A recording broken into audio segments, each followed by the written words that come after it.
C'est une branche du ministère de l'Agriculture et Sécurité alimentaire, l'Office national de produits agricoles du Congo ayant son siège national à Kinshasa sous la commande de la directrice générale Mimi Monga, de son adjoint Berthe Issakong et du PCA Mukingo Shai, installé également à Bunia, chef-lieu de l'Ituri. L'ONAPAC a pour objectif de l'encadrement et de la vulgarisation de techniques culturelles de produits spécifiques dont 20 produits, entre autres le café, les cacao, les thés, les caoutchoucs, les papaïnes, le quinquina, noix de cola, les huiles essentielles et autres. Étant donné que la terre de l'Ituri répond favorablement à la production de café et du cacao, les directeurs chefs des secteurs du Bunia de l'ONAPAC, Max Kandolo Lucele, argumentent sur la culture du cacao.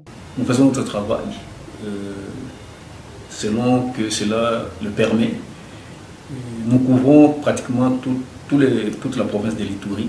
Tous les 5 territoires sont couverts par l'ONAPAC en ce qui concerne l'encadrement et la vulgarisation des techniques sur les produits phares. Et comme vous le savez, la terre de l'Ituri est vraiment favorable pour la culture du café et du cacao. Et dans sa partie de Mambasa, c'est là les bastions pratiquement du cacao.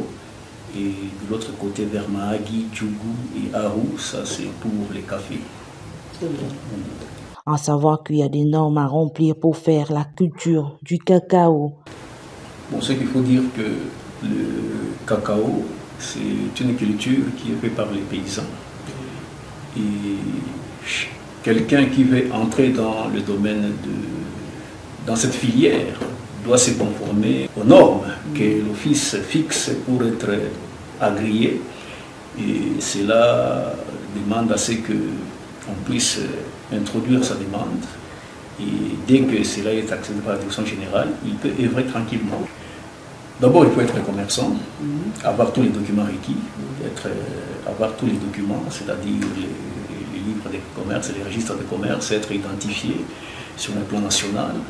Et dès qu'on a tout ça, on introduit sa demande et ça sera étudié. Et dès que toutes les conditions sont réunies, on vous octroie l'agrément pour la campagne. La campagne a une durée d'une année, d'octobre à septembre. L'ONAPAC félicite les avancées significatives sur l'état de siège où la sécurité est un élément majeur pour la production du café et du cacao. Nous avons des personnes qui sont à Komanda, nous avons un bureau à Komanda, nous avons un bureau à Mambasa, nous avons un bureau à Kasseni. Tout ça c'est pour contrôler les flux des produits qui sont sous notre contrôle. Dieu merci, avec l'état de siège, les efforts qui sont faits, ces derniers temps, la sécurité règne presque dans tous les territoires de Mambasa là-bas et Djougou.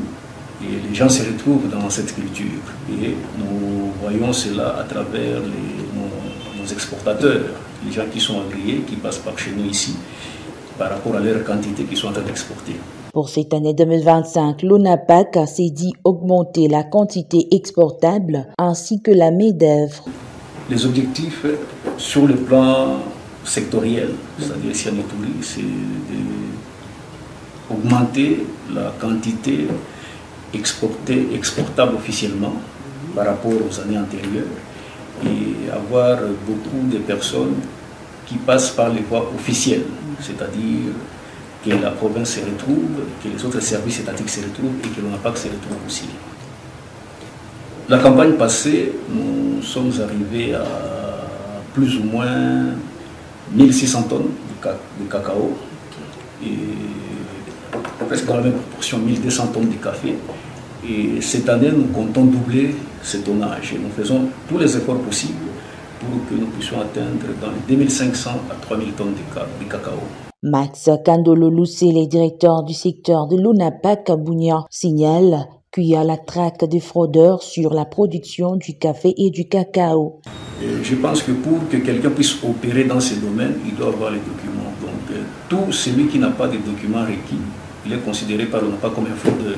Et là, nous avons sollicité le concours du parquet général de l'Ituri et nous sommes en contact avec même les services sécuritaires pour traquer toutes ces personnes-là qui ne sont pas en ordre et qui sont en train d'opérer dans cette filière de café et de cacao. Pour parachever son intervention, le directeur provincial de l'ONAPAC remercie le comité de gestion, dont la directrice générale Mimi Monga, pour la dotation de motos en vue de faciliter la mobilité. Dire mes remerciements à notre direction générale, à Madame le directeur général Mimi Monga pour son soutien, parce que on nous a doté dernièrement des 6 motos que nous avons distribuées pour la vulgarisation. Et je n'oublie pas non plus notre DGA, Madame Berthe Issakong, et sous la présidence du PCA, Moukengue Chali. Nous sommes là, nous travaillons et nous voulons que l'office puisse rayonner comme dans le temps.